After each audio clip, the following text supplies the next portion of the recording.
Halo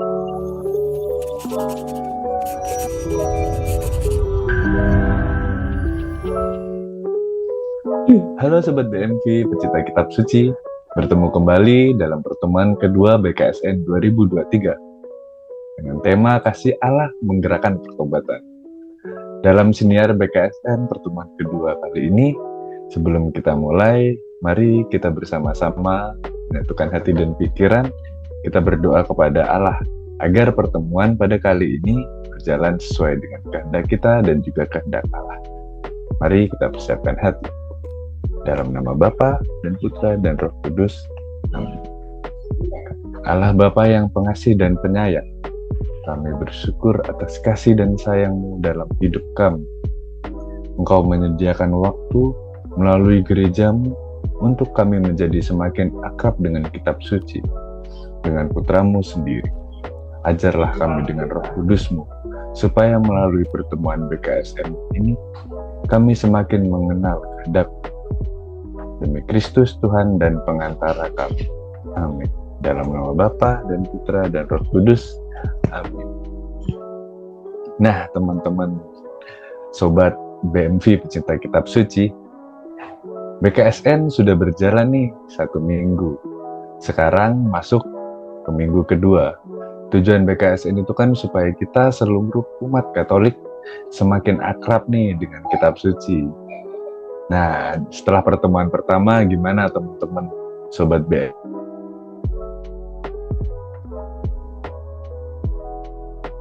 pecinta kitab suci? Sudah semakin akrabkah sih membaca-baca Alkitab setiap hari? Ngomong-ngomong dengan tujuan bulan kitab suci, bulan kitab suci ini juga punya tujuan. Selain bulan kitab suci, manusia juga itu kan pasti punya tujuan. Hidup juga itu butuh tujuan. Masa iya sih kita menjalani hidup tuh tanpa punya tujuan? Gak mungkin kan teman-teman Sobat BMV pecinta kitab suci. Nah, dalam pertemuan kedua kali ini juga pasti ada tujuannya. Kalau minggu pertama, jika kita sedikit ingat di pertemuan minggu pertama yang lalu, kita diajak nih supaya mampu mengevangelisasi diri untuk mengakui bahwa Allah itu penuh kasih dan pengampunan. Nah, sudah dicontohkan kan dalam cerita Yunus yang berani mengakui Tuhannya di tengah bangsa asing. Nah, dalam cerita tersebut, itu juga bisa dimaksudkan dalam bentuk evangelisasi atau penginjilan terhadap dirinya sendiri dan kita juga sebagai manusia. Bagaimana diajarkan untuk mengevangelisasi diri kita, mengakui Allah di tengah-tengah orang banyak. Nah, pada pertemuan kali ini, saya tidak sendiri. Saya akan ditemani oleh 2 kakak-kakak cantik malam ini. Untuk kakak yang pertama, silahkan kakak Novi perkenalkan dirinya. Halo, salam kenal saya Novi. Salam kenal Kak Novi. Kemudian satu lagi nih, silahkan Kak Yuyan. Halo Sobat BMV pecinta kitab suci, saya Yana. Selamat malam, selamat bertemu juga Kak Yuyan. Terima kasih. Nah, selain ada Kak Novi dan Kak Yuyan, Sobat BMV pecinta kitab suci, perkenalkan, saya sebagai moderator pada malam hari ini, nama saya Ades. Nah, tanpa berlama-lama lagi nih, mari kita sudah mulai akan masuk ke dalam tujuan kita dalam pertemuan BKSN kedua ini.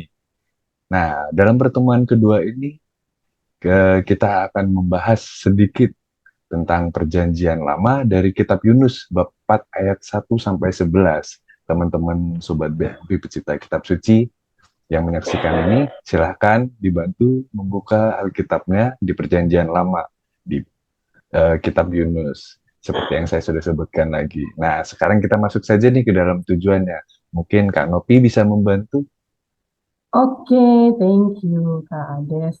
Jadi, Sobat BMV Pecinta Kitab Suci, tujuan dari pertemuan kedua BKS ini masih nyambung nih dengan tema besar, yaitu Allah sumber kasih dan selamatan. Dalam pertemuan kedua ini, kita semua tuh diajak semakin menyadari bahwa kasih Allah itu begitu luas, dalam, dan untuk semua orang. Nah, kasih Allah yang begitu luas, dalam, dan untuk semua orang itu seharusnya membuat kita semakin tergerak untuk bertobat, Kades, gitu. Oh, gitu. Oke, oke, oke, oke. Jadi kita akan membahas nih bagaimana Allah itu menyadarkan kita bahwa sebenarnya kasihnya itu sangat luas. Nah, kakak-kakak sekalian nih, kalau nggak salah pertemuan kita pada malam ini, pertemuan kita BKSN ini ada hubungannya nih dengan pandemi COVID-19. Nah, apa aja sih Kak kaitannya antara pertemuan BKSN dengan COVID-19 dan dengan ajakan pertobatan? Oke deh, kita akan minta bantuan pada Kak Yulian untuk sedikit jawab tentang pertanyaan saya. Ya, baik Kak Ades. Pandemi COVID itu menunjukkan bahwa kita manusia, semuanya ciptaan Tuhan itu rapuh, lemah, mudah terpuruk. Nah, kerapuhan ini bisa pulih hanya kalau kita berani bertobat.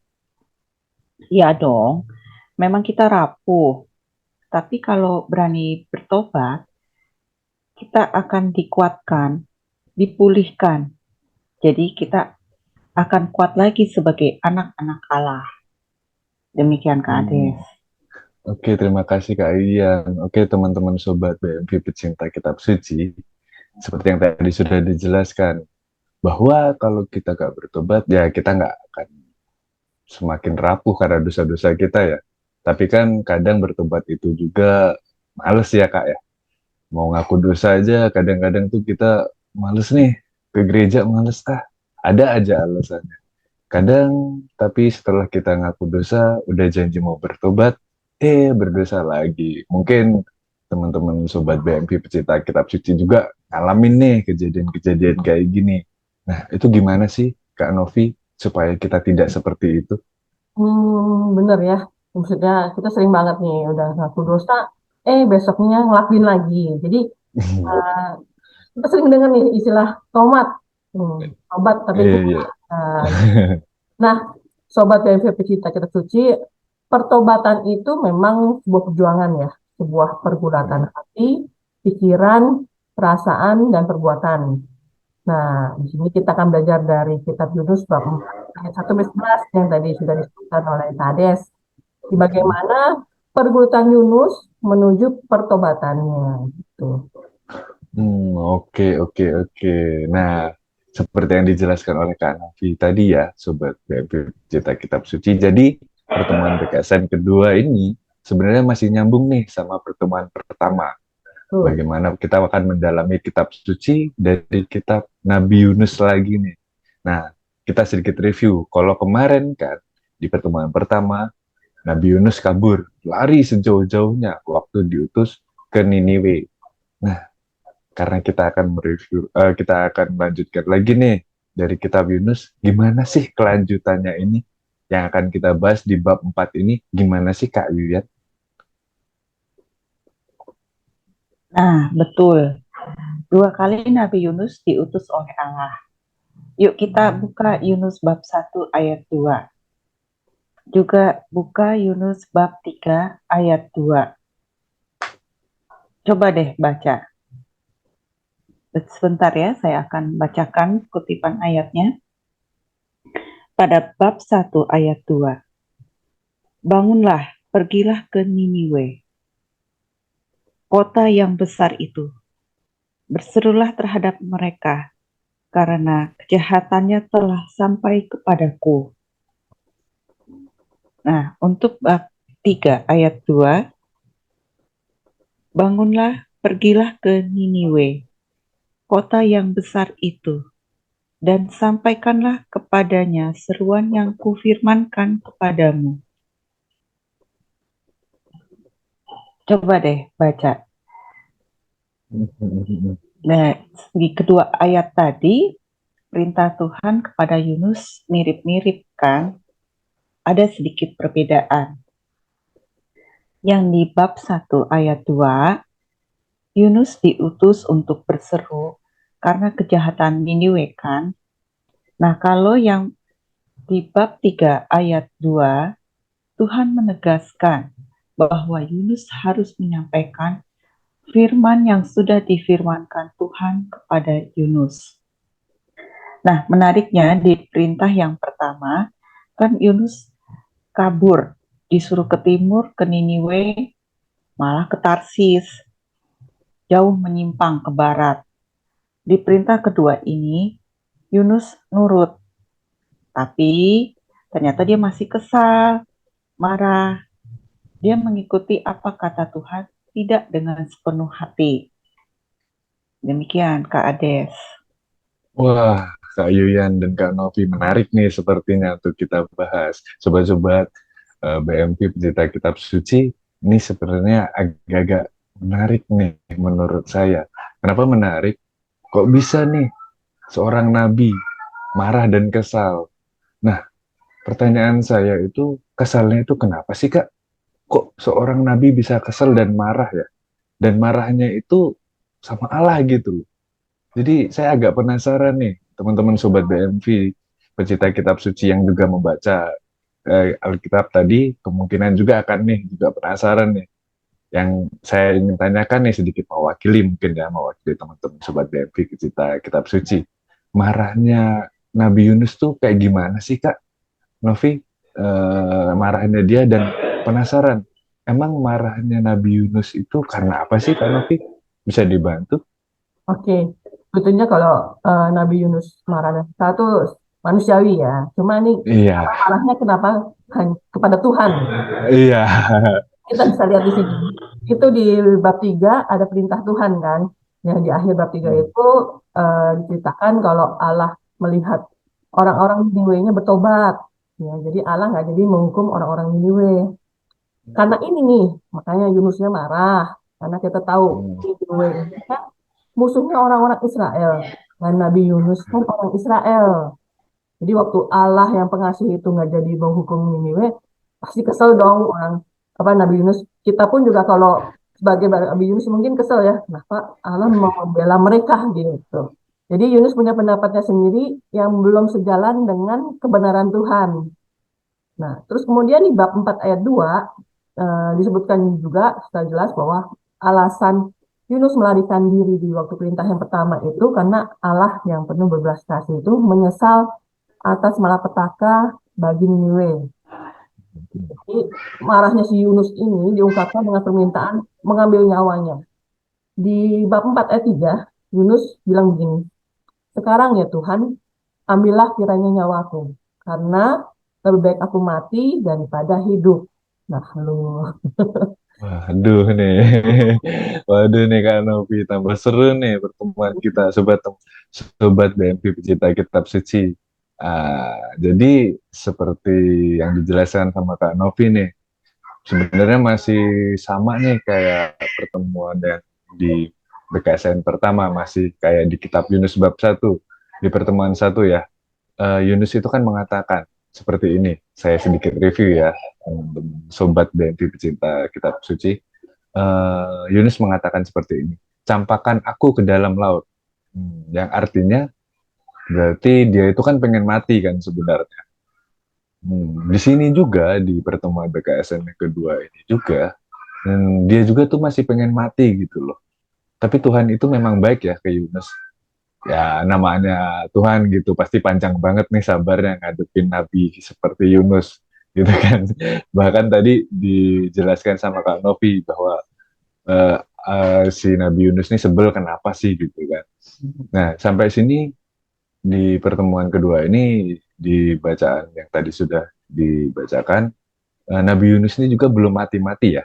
Waktu itu kan ditolong sama ikan besar waktu di yang pertemuan pertama ya Kak, kalau kita ingat.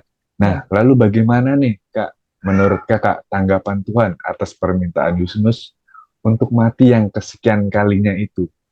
Ya, gimana ya? Pastinya sabar dong. Ya, Kak Yuyan.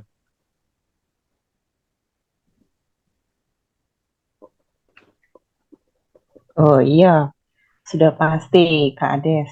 Tuhan Maha Pengasih dan Penyayang, panjang sabar dan berlimpah kasih setianya. Menanggapi permintaan Yunus yang minta mati itu, Tuhan cuma bilang, pantaskah engkau marah? Nah, itu di ayat 4. Artinya Tuhan itu nggak setuju sama permintaan Yunus. Tuhan menolak permintaan Yunus. Tuhan mau Yunus bertobat, bukan mengikuti kemauan, kebenaran, atau keyakinannya diri sendiri, tetapi mengikuti kebenaran Allah. Demikian, Kak Oke, Ade.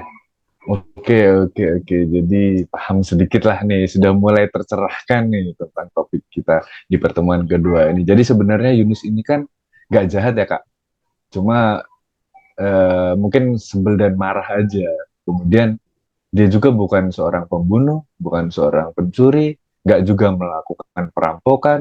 Dia itu kan cuma kesal dan marah karena nggak setuju nih sama Tuhan yang baik kepada bangsa penjajah. Ya, yang menurut Nabi Yunus ini bangsa yang jahat dan dianggap sebagai bangsa yang kafir.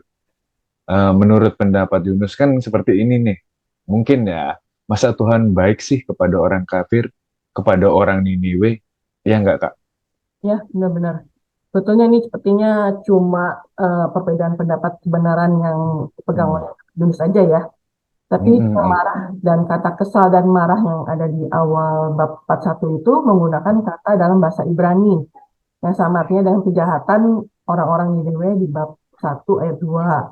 Jadi tetap ya Yunus harus bertobat di sini karena kesalahannya itu tidak tepat. Oh, oke. Ya sih, Kak. Ya, karena dia kesel kalau sama sesama manusia ya mungkin saja ya, Kak. Ya, Nah, kita masih bisa hmm, anggap hal itu yang biasa. Nah, dia marah. Ini kan sama Allah gitu, Kak. Nah, hmm. tetapi karena ini nih saya jadi mulai penasaran banget nih, jadi tambah penasaran. Sobat BNQ pecinta kitab suci juga nih pasti penasaran nih. Gimana sih akhirnya nasib kisah Yunus? Nah, kemudian bener nggak sih ujungnya dia jadi bertobat? Dan bagaimana sih cara Allah ini membuat Yunus bertobat dengan kata kesel dan marah dia, dan yang tadi sudah dijelaskan Kak Nopi, dia menggunakan bahasa Ibrani yang berarti kejahatan gitu kan. Gimana nih Kak Yuya?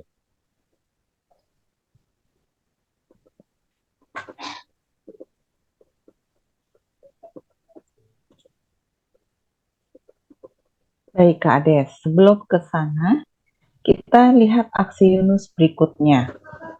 Selanjutnya, kan Yunus keluar dari kota Niniwe. Ada penafsiran bahwa Yunus mengikuti Lot yang meninggalkan kota Sodom dan Gomora yang akan dihancurkan Allah. Seperti di kitab Kejadian bab 19 ayat 15 sampai 23.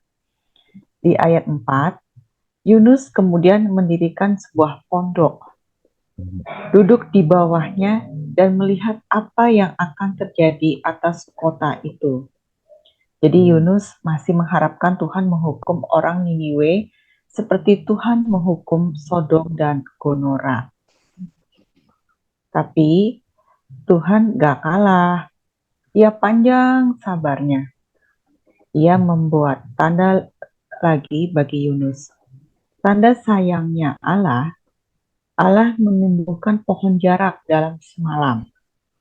Yunus sangat senang karena terlindung dari panas terik. Nah, di sini nampak kepribadian Yunus yang sesungguhnya. Ia senang ketika menerima dari Tuhan sesuatu yang menyenangkan dirinya. Sebaliknya, kalau dia menerima sesuatu yang beda dengan keyakinannya, ia menjadi gusar dan marah. Demikian Kak Ades. Oke, Oke. izin ya menyambung pernyataan Kak Yuyan. Jadi Silahkan Kak Nopi. sobat BNC pecinta kitab suci, jadi kita tahu Tuhan menumbuhkan pohon jarak. Dan ternyata keesokan harinya Tuhan membinasakan pohon jarak itu. Tuhan lalu meniupkan angin timur yang panas dan sinar matahari yang sangat menyengat. Dan akhirnya Yunus rebah dan tak berdaya. Nah, di dalam ketidakberdayaan itu, lagi-lagi tuh Yunus minta mati, katanya. Lebih baik aku mati daripada hidup. Ini ada di akhir ayat 8. Tapi Allah lagi-lagi juga cuma bilang, patutkah engkau marah? Di ayat 9. Nah, di sini titik pertobatan Yunus dimulai. Ketika mendengarkan sabda Tuhan yang terakhir, dia tuh sadar Yunus nggak pernah membalas Tuhan lagi dengan permintaannya untuk mati. Di sini Hmm. Tuhan menyampaikan pertanyaan retoris, pertanyaan yang tidak perlu dijawab, tapi hanya perlu refleksi ke diri sendiri. Ini, sabda Tuhan yang terakhir itu ringkasnya seperti ini ya. Engkau Hmm. sayang kepada pohon jarak itu, yang untuknya sedikit pun engkau tidak berjerih payah. Bagaimana tidak, aku akan sayang kepada Niniwe. Nah, di sini ia menyadari tuh sayangnya Tuhan, kasih Tuhan itu luas, dalam, lebar, tidak pendek, dangkal, sempit pada sesuatu yang bukan karyanya. Orang Niniwe juga makhluk ciptaan Allah juga kan. Jadi Allah sayang pada mereka yang bertobat, apalagi pada kita juga pastinya. Oh, oke, terima kasih kepada Kak Novi dan Kak Ian nih tentang tadi penjelasannya. Jadi sebenarnya di akhir ceritanya tuh Yunus ini bertobat ya. Mungkin kalau sedikit saya review kita samakan dengan kisah kita, mungkin kalau kita sering dapat musibah, kita juga mungkin sering kayak ngerasa udahlah, saya capek sama seperti ini. Mungkin seperti itu ya kakak-kakak sekalian ya. Undung, Kadang kita iya kayak undung. kita tuh sudah marah, kemudian karena nggak sesuai dengan keinginan kita ya sudah dijelaskan tadi bahwa sebenarnya keinginan kita juga tuh belum tentu kan sejalan dengan keinginan Allah gitu. Nah, Nah, ya setelah itu kan Yunus juga menyadari nih bahwa kasih Allah melalui tanda-tanda dan sabda Allah itu sendiri. Pertobatan itu juga kan pasti butuh proses ya, Kak Nopi dan Kak Yuyan, sobat-sobat teman, sobat BMV pecinta kitab suci juga pasti sadar bahwa pertobatan itu tidak singkat dan juga tidak cepat. Pertobatan itu butuh proses yang panjang, kemudian juga butuh pergulatan yang panjang. Ya, kayak sebuah perjuangan ya, Kak, pastinya. Lalu bagaimana sih, Kak? Kita kan sering ya, bukan so baik ya, atau ya so lah suci lah kalau kata orang-orang. Kadang kita juga kan baru belajar bertobat nih ya, Kak. Eh, kayak misal kita bertobat, terus ada aja nih orang-orang di sekitar kita, teman-teman dekat kita, bahkan ya keluarga kita sendiri ini bawaannya bikin kita kesel gitu. Kayak ya ngapain sih tobat, ngapain sih ini udah lanjutin aja, mungkin kayak gitu ya Kak Ian dan Kak Nopi. Nah, menurut Kak Ian dan Kak Yopi nih, bagaimana sih sikap kita. Nah, dan gimana sih menurut Kak Ian dan Kak Nopi, bagaimana kita nanggepin nih orang-orang yang begini? Apakah kita juga harus sabar kayak yang dilakuin sama Allah tadi? Gitu. Gimana Kak kira-kira?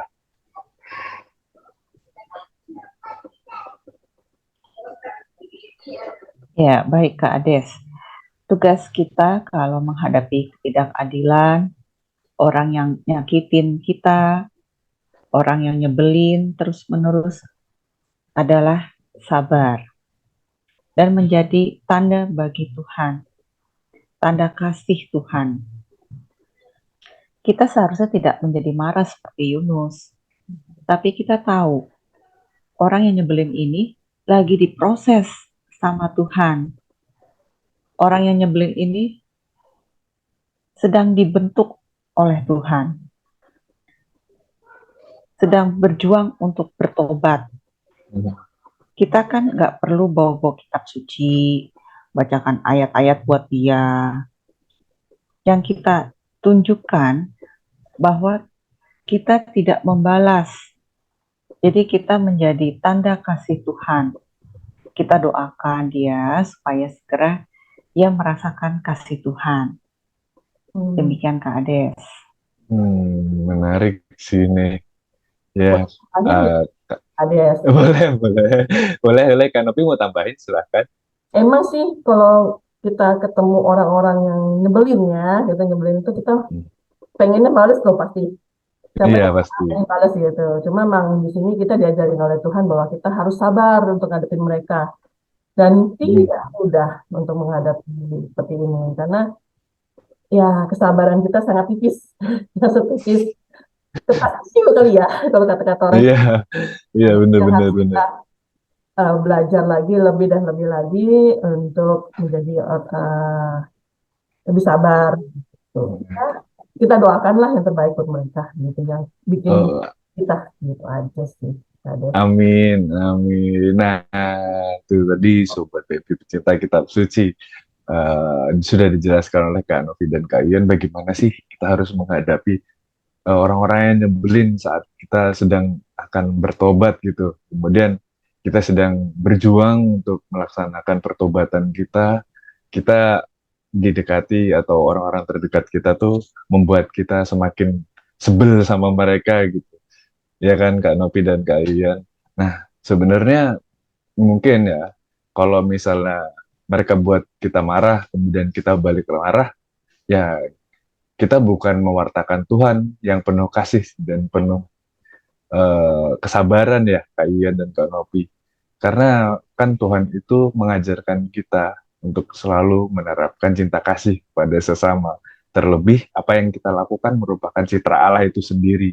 Sebagai orang Katolik kan kita selalu diajarkan seperti itu ya Kak Ian, Kak Novi. Kalau nggak salah nih ya, mohon maaf kalau salah teman-teman Sobat BMP yang eh, terkasih. Nah, sebagai murid Kristus, kan kita juga harus penuh kasih dan kita juga mengerti. Sekarang pertobatan itu adalah sebuah perjuangan dan kasih Allah yang kita rasakan lewat sabdanya. Karena ya kita nggak melihat itu langsung, selain kita melalui sabda yang sudah diberikan kepada kita ya Kak Ian dan Kak Novi. Nah, lewat kasih orang-orang di sekitar kita, bahkan dari orang-orang yang bukan seagama dengan kita, bukan dengan seusia kita, bukan dari golongan kita diajak nih untuk bertobat.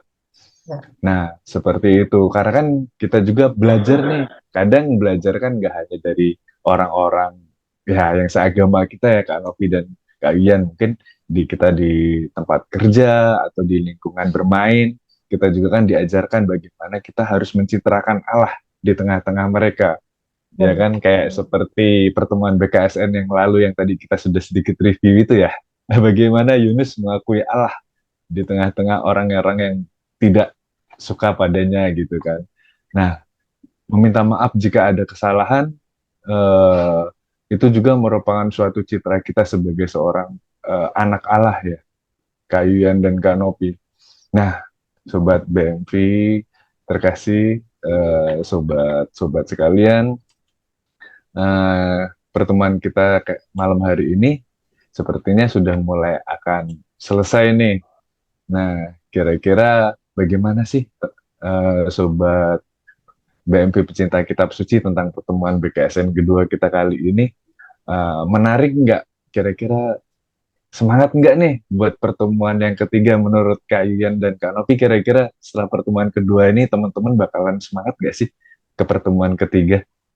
Harus tetap semangat ya, masih ada pertemuan 3 dan pertemuan 4 yang semakin seru. Nah, jangan Oh, ketinggalan loh. oh iya dong, iya pasti ya, pasti nanti setelah pertemuan kedua ini, pertemuan ketiga dan keempat itu Sobat BFI Pecinta Kitab Suci akan lebih menarik nih. Nah, Bagaimana kita mengulas lebih banyak lagi tentang kisah-kisah kitab suci yang akan dibahas. Nah, kita akan sudah sampai di penghujung pertemuan kita pada malam hari ini. Teman-teman sekalian, saya selaku moderator menyampaikan permintaan maaf jika dalam pertemuan kedua kali ini ada kata-kata saya atau kakak-kakak sekalian yang mengisi pada malam hari ini sedikit kurang berkenan ya Kak Novi dan Kak Yuyan. Saya mewakili kakak-kakak sekalian meminta maaf kepada Sobat BMP pecinta kitab suci. Kiranya hal tersebut dapat dimaafkan. Nah, sebelum kita menutup pertemuan kita pada malam hari ini, saya ingin menyampaikan terima kasih kepada Sobat BMP pecinta kitab suci yang sudah mengikuti pertemuan kedua kali ini. Saya sampaikan juga terima kasih untuk Kak Yuyan dan Kak Novi yang sudah menemani saya dalam pertemuan BKSN kedua pada malam hari ini. Ya, semoga saja kita akan ada waktu untuk bertemu di pertemuan berikutnya. Mari kakak sekalian kita tutup pertemuan malam ini dengan doa. Saya akan memimpin doa penutup pada malam hari ini. Dalam nama Bapa dan Putra dan Roh Kudus. Amin. Allah Bapa yang penuh kasih dan sayang, kami bersyukur karena hari ini Engkau menyadarkan kami bahwa kasih-Mu dapat kami rasakan melalui siapapun. Karena kasih-Mu pun adalah bagi siapapun. Ajarlah kami untuk menyadari kasih-Mu, supaya kami pun berani bertobat dan mewartakan kasih-Mu yang menyelamatkan, yang memulihkan hidup kami. Demi Kristus Tuhan dan pengantara kami. Amin. Dalam nama Bapa dan Putra dan Roh Kudus. Amin. Sampai ketemu lagi, Sobat BMP pecinta kitab suci. Terima kasih Kak Novi dan Kak Yuya. Ada sayang. Dah.